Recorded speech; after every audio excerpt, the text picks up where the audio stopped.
Kia ora. Welcome to Saturday, February the 11th, 2023. Time still moves forward. Strange that. I guess it's just the nature of time. My last ramble was a little bit, it might have been a bit clickbaity on the title. I was talking about the Minimalist Homestead. And where I was really going with that, I think, on reflection, is more, and this is currently unique to the nature of what we're doing here at the moment, but it's more the movement, whether planned or unplanned, intentional or unintentional, towards a more simplistic, I guess. And I use the word minimalist, but really that's, and I'll explain that in a second. But really, it's more of a less is more kind of simple lifestyle. And where I was, I think, going with this line of thought and the minimalist is a couple of things. I'll backtrack a little bit, just for context, to keep this thing rolling. So we're in the throes. Well, we're not in the throes. We've moved from Ohio to Tennessee, but we still have the property in Ohio to sell off, which is a work in progress at the moment. So we're starting from the ground up, and as part of that, we don't have as much room or space. In Ohio, we have an 1,800 square foot house, got a big double garage and barn out there as well, on top of chicken coops and all the other bits and pieces, some of which we've actually brought down here for the livestock that we're aiming to get in.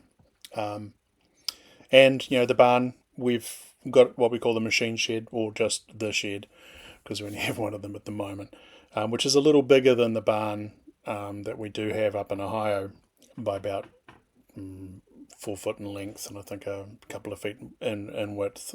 The one in Ohio is a 12 by 24, and is a close to 14 by 28, 13.6 by 28 if you want to be precise. But anyway, the point of the matter is we don't have an 1,800 square foot house. We have a markedly smaller, not that small, a 35.5 foot fifth wheel trailer with 2 slide outs, and as you can see, I'm sitting in it now, and I've showed you kind of roughly what the layout is. I cannot touch the roof, okay? So there's a lot of vertical space as well as horizontal space, but it's cozy. If you're out camping, this thing is supposed to sleep 10 by the time you fold out all the beds and bunks and things. But quite honestly, with just 2 of us here and a couple of dogs, it's pretty cozy. But that said, we're not suffering by way of space, and this is the minimalism or the simplicity that I was really kind of alluding to.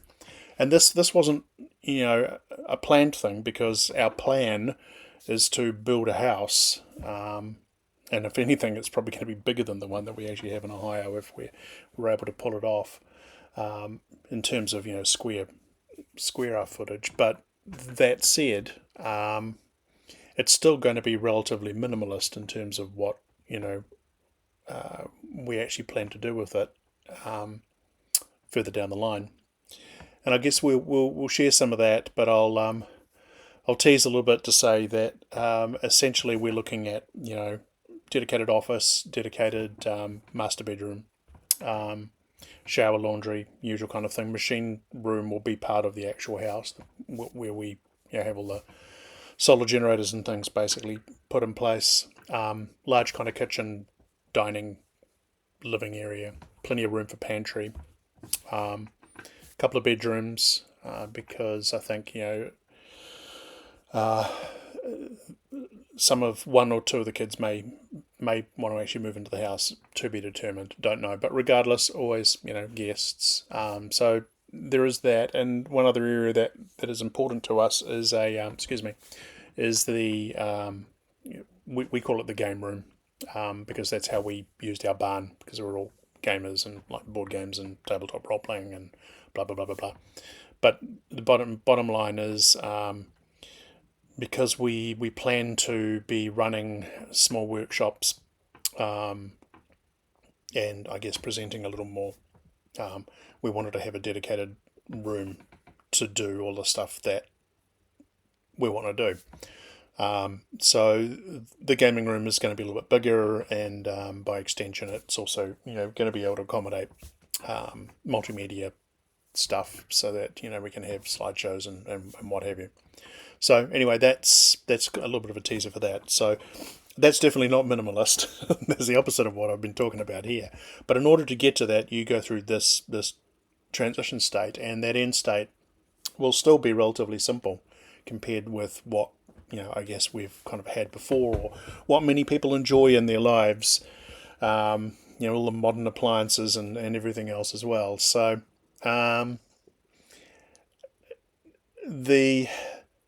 the thing about this is that I'm currently in the throes of converting my substantial game collection to hard-earned dollars, and which I guess that begs the question: is like, hang on a moment, you're going to put a gaming room into your new house, but you're not going to have any games for it. That's not quite the case.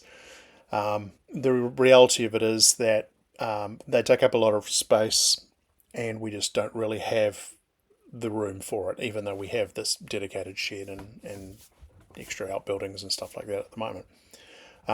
We have other uses for those. So while I can just kind of stack it all up and never ever touch it again kind of thing, it's the downsizing exercise that's driven by this transitional phase, and where that leads to long term, to be determined. I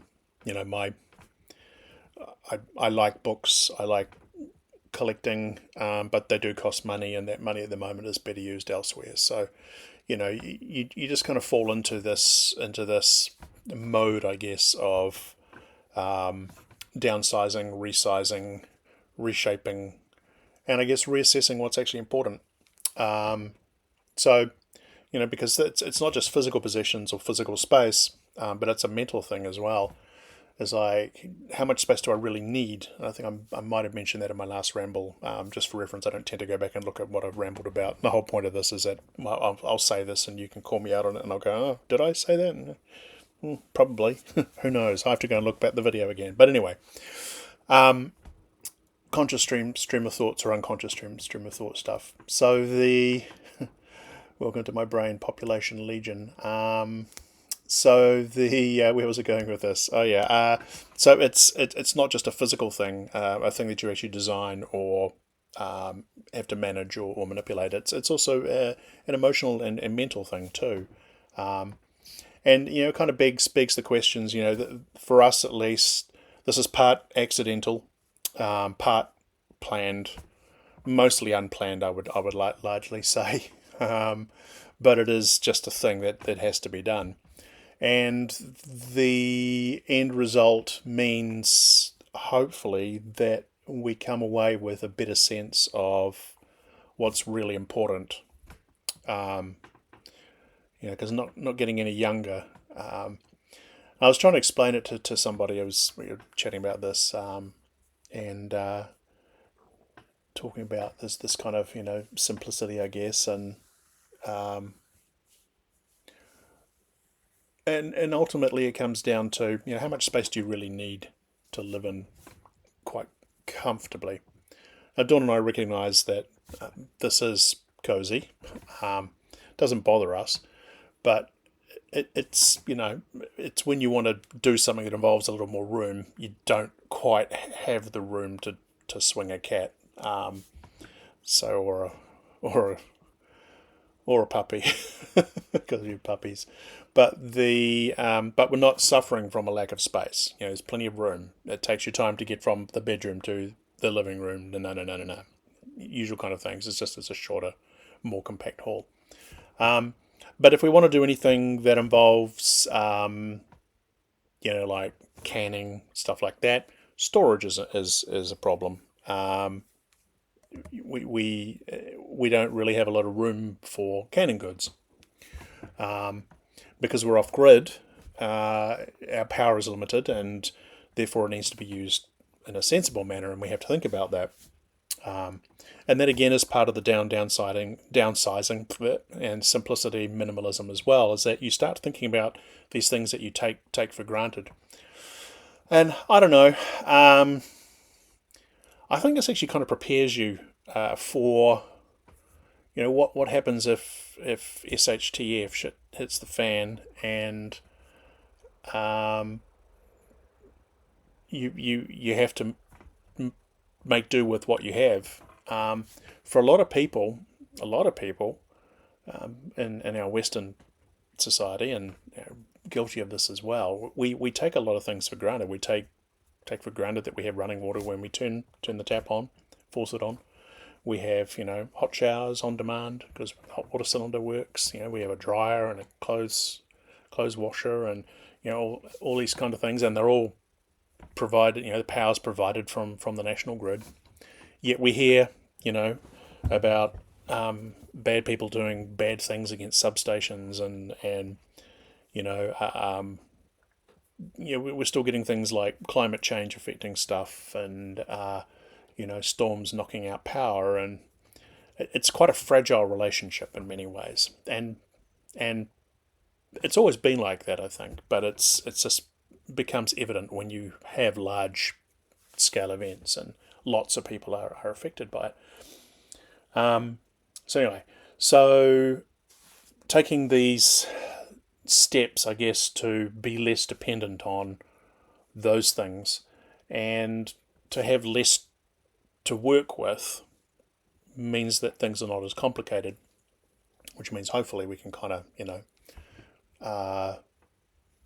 should the worst happen, we don't have much, so therefore, and what we have is important, so therefore everything that we have is useful to us, kind of thing.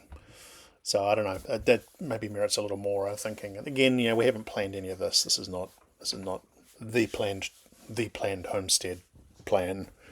If you've been following along with us, this is we've been homesteading in Ohio for a little while, and that was pretty successful. And the whole lockdown experience really didn't phase us at all. Because we were already, in fact, if anything, it incented us to do more. The transition to Tennessee has gone actually really, really smoothly. Great people down here. We love them dearly. And just a different mindset. And that's not to say Ohio is bad. There are plenty of great people there, but it was just difficult to kind of get a like-minded community.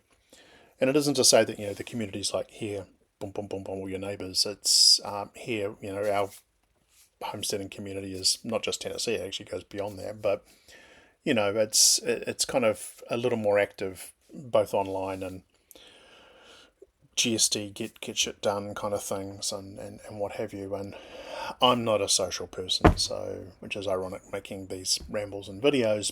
Dawn is the social person. I'm very happy with my own space, doing my own thing, and increasingly so these days. But the point of kind of thinking about minimalism and simplicity is trying to determine whether this is actually a direction, I think, that we want to maintain and go in, and maybe plan or design a little more, rather than just kind of let it happen organically.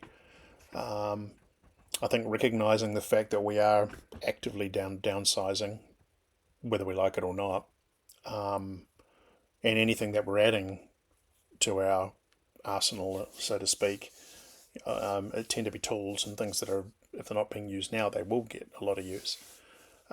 So, that valuable space is being used for valuable things that actually have a purpose and a function. And the other side to me is, to my line of thinking, and I say this because I'm pushing it age-wise, is, how are things going to kind of look in say 10 years time, assuming I make it. The I'll be well and truly through retirement age by then, quote unquote, and I have no plans to retire. I plan to have stuff to do until basically I drop dead. But it gets harder and more difficult. So having less to work with and having simpler things to work with maybe have some advantages there as well. It's just something I just have to kind of put on the plate and think about. Anyway, so this is going to turn into a large and lengthy ramble. I'm contemplating maybe doing a live stream some stage, if anyone's interested. We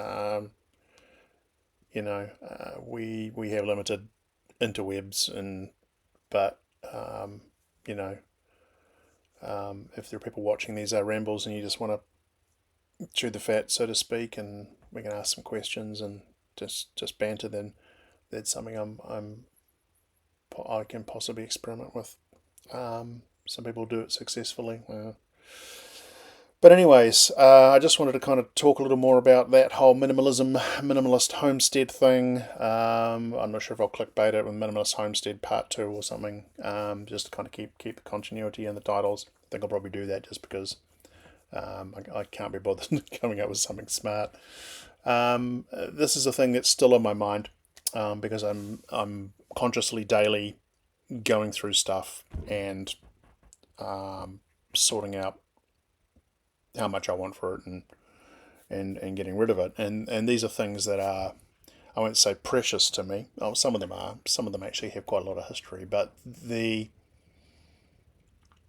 process of downsizing always has a cost, and it's not just monetary.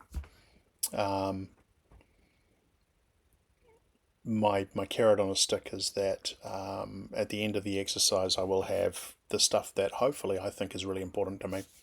And I feel that I will probably go through that again and go, well, actually, I thought it was, but in actual fact, it probably isn't. So this may be an iterative downsizing process that just kind of comes in stages. Get rid of the absolute dross stuff, and then reassess, and then go, no, actually, more. So counter Carlin stuff, less stuff. All right. Anyway, I hope you'll have a great day. Might ramble again tomorrow. Don't know. We'll just have to see. Not really committing to doing these things on a daily basis anymore. I'm going to go and take the dogs for a walk. So they'll be good for them and good for me. Kia ora. Take care. Bye.